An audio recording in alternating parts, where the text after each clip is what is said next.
Okay sir, okay. అయితే మీరందరూ కూడా ఈరోజు తెలుగుదేశం పార్టీ, జనసేన కూటమి, బీజేపీ కూటమి, ఎన్డీఏ కూటమిలో జాయిన్ అవడానికి నిశ్చయించుకున్నారు. మంచి పరిణామం. అయితే ఈ చుట్టుపక్కల ప్రాంతంలో ఇంకా జాయిన్ అవ్వని వాళ్ళకి ఉన్న ఒకళ్ళిద్దరు ఎవరన్నా జగన్మోహన్ రెడ్డి గారికి ఓటు వేయాలి అనుకునే వాళ్ళ గురించి ఈ ప్రసంగం, ఇప్పుడు జరగబోయేటువంటి ప్రసంగం. మీరంతా తెలివైన వారు, ఆల్రెడీ చేంజ్ అయిపోయారు. ఒక్కటే అడుగుతా ఉన్నా, జగన్మోహన్ రెడ్డి గారికి ఎందుకు ఓటు వేయాలి? ఆయనకి చరిత్రలో కనీ విని ఎరుగని విధంగా 151 సీట్లు మనం అందరూ ప్రజలందరూ ఇచ్చారు. ఈ ప్రాంతాల నుంచి రాజధాని చుట్టుపక్కల 7 నియోజకవర్గాల్లో 6 నియోజకవర్గాలు అఖండ మెజారిటీతో గెలిపించారు. అన్ని అబద్ధాలు చెప్పి, మోసాలు చెప్పి అధికారంలోకి వచ్చారు. రాజధాని ప్రాంతం డెవలప్ చేస్తారంటే ఓట్లేశారు. పూర్తిగా దాన్ని అక్కడ నేను మొన్న వెళ్లి చూస్తే 10,000 ఇళ్లు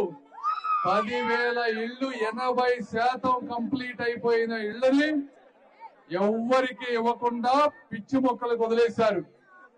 అదేవిధంగా 5,000 టిట్కో ఇళ్లు, ఆ 10,000 ఇళ్లు సచివాలయ ఉద్యోగులకి. సచివాలయ ఉద్యోగులంటే పాపం ఎక్కడో ఉండే ఐఏఎస్ ఐపీఎస్ ఉద్యోగులు కాదు. వాళ్ళు చిన్న స్థాయిలో ఉండి చాలని జీతాలతో రెంట్ హౌసుల్లో ఉండి రెంట్ కట్టుకోలేని వాళ్ళ గురించి 10,000 ఇళ్లు చంద్రబాబు నాయుడు గారు కడితే అసలు ఆ ఇళ్లని ఇంకొక 10-20% కంప్లీట్ చేస్తే 10,000 మంది ఉండేవాళ్ళు.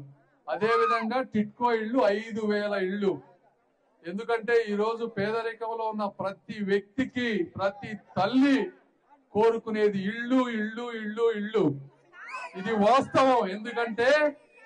ఎందుకంటే నాకు కూడా 30 సంవత్సరాలు వచ్చే వరకు సొంత ఇల్లు లేదు మా ఇంట్లో. మా అమ్మ ఎప్పుడూ అడిగేది నన్ను ఒకటే, నాకు ఇల్లు, నువ్వు సంపాదించిన తర్వాత ఫస్ట్ నువ్వు చేయాల్సింది నాకు ఇల్లు కావాలి అని అడిగేది మా అమ్మ.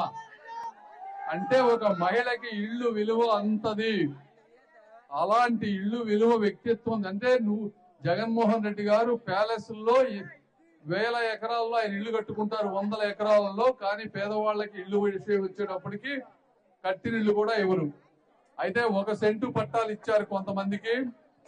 మంచి కార్యక్రమమే. కాకపోతే ఆ 1 సెంటు పట్టాలలో ఇల్లు ఎమ్మెల్యేలు 20 లక్షల రూపాయలు చేసేటువంటి ఎకరాన్ని 40-60 లక్షల రూపాయలు చేసి కొని ప్రభుత్వ సొమ్ము దోచుకున్నారు. అది కనుక దోచుకోకపోయి ఉంటే ప్రతి పేదవాడికి కనీసం 2-3 సెంట్లు వచ్చేది. మరి ఆ ఇల్లు ఇచ్చినవి కూడా ఎక్కడెక్కడో దూర ప్రాంతంలో ఇచ్చారు.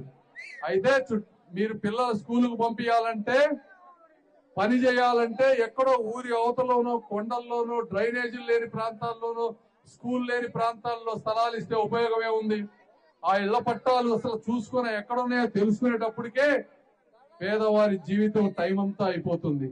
అదే చంద్రబాబు నాయుడు గారు ఈ చుట్టుపక్కల టిట్కో ఇళ్లని అద్భుతంగా, యాక్చువల్ గా ఆ టిట్కో ఇళ్లు 20 లక్షల ఇళ్లు ఈ రాష్ట్రానికి శాంక్షన్ అయింది. ఇది సెంట్రల్ గవర్నమెంట్ కు సంబంధించిన పథకం. రాష్ట్ర ప్రభుత్వం ఒక 50,000, అదే విధంగా డబ్బు కట్టుకోగలిగిన వాళ్ళు కనుక ఒక 300 గజాల కంటే అడుగుల కంటే ఎక్కువ కావాల్సి వస్తే ఒక 50,000 కనుక పేదవాళ్ళు కట్టుకుంటే మంచి ఇళ్లు వచ్చాయి. అలాంటి ఇళ్లని కంప్లీట్ గా ఆ కీర్తి ఆయనకి రాదు అని చెప్పి కొత్త పథకాన్ని తీసుకొచ్చారు. ఈ విధంగా పేదవారి కలలైనటువంటి ఇళ్లని ఇంకా ఉన్నాయి. 20 లక్షలు అంటే ఇప్పటి వరకు రాష్ట్ర ప్రభుత్వం వాడుకుంది. 3-4 లక్షలు, ఇంకా 15 లక్షల ఇళ్లు రేపు తెలుగుదేశం పార్టీ వచ్చిన తర్వాత సెంట్రల్ గవర్నమెంట్ నుంచి రాష్ట్ర ప్రభుత్వం నిధులు సమకూర్చి తీసుకొచ్చి ఈ చుట్టుపక్కల ఉన్న ప్రతి పేదవాడికి ఇల్లు తీసుకొచ్చే కార్యక్రమం మాత్రం తప్పనిసరిగా మేమిద్దరం తీసుకుంటామని మీ అందరికీ తెలియజేస్తా ఉన్నాం. అదేవిధంగా ఈ చుట్టుపక్కల ప్రాంతంలో ఇప్పుడు అతి ముఖ్యమైన సమస్య వాటర్. మనకి వాటర్ లేకపోవడం ఏంటి? ఆంధ్రాలో కృష్ణానది అంత పెద్దది వెళ్తా ఉంది. మరి ఇక్కడ వాటర్ సమస్య ఎందుకు వస్తుంది అని మీరు అందరూ కూడా ఆలోచించాలి. 2014-19 మధ్య 400 కోట్ల రూపాయలతో వరల్డ్ బ్యాంక్ నిధులు ఇచ్చింది. ఒక పెద్ద రిజర్వాయర్ కట్టారు, బ్రహ్మాండమైన ఇన్ఫ్రాస్ట్రక్చర్ వేశారు, కృష్ణా నదిలో కావాల్సిన నీళ్లు ఉన్నాయి, అయినా మన ప్రాంతానికి నీళ్లు రావు. అంటే ఎందుకు అంటే దీనికి రెండు కారణాలు. ఎందుకంటే నాకు తెలియదు ఎందుకే ఇంత సమస్య ఉందని.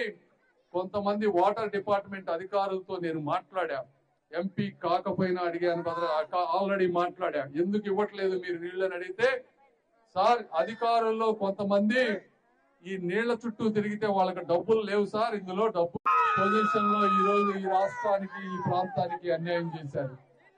మీ అందరికీ నేను ఒకటే మాట ఇస్తున్నా, వాళ్ళందరూ కూడా నాకు ఒకటే చెప్పారు, సార్ మీరు హామీ ఇవ్వండి 8 నుంచి 10 నెలల్లో ఈ చుట్టుపక్కల ప్రాంతానికి ఎంత నీళ్లు కావాలంటే అంత నీళ్లు, ఒక్క రూపాయి కూడా ఎక్కువ ఖర్చు పెట్టకుండా అధికారులు మేము తీసుకొస్తాం, మీరందరూ మాకు సమన్వయం చేసి మాకు అండగా నిలబడితే, రాజకీయ నాయకులు అవినీతి చేయకపోతే, రాజకీయ నాయకులు మీ నాయకులు ఎమ్మెల్యే గాని కార్పొరేటర్లు గాని ఎంపీ గాని మీరు అవినీతి చేయకపోతే మేము నీళ్లు ఇస్తాం సార్ అని చెప్పారు వాళ్ళు.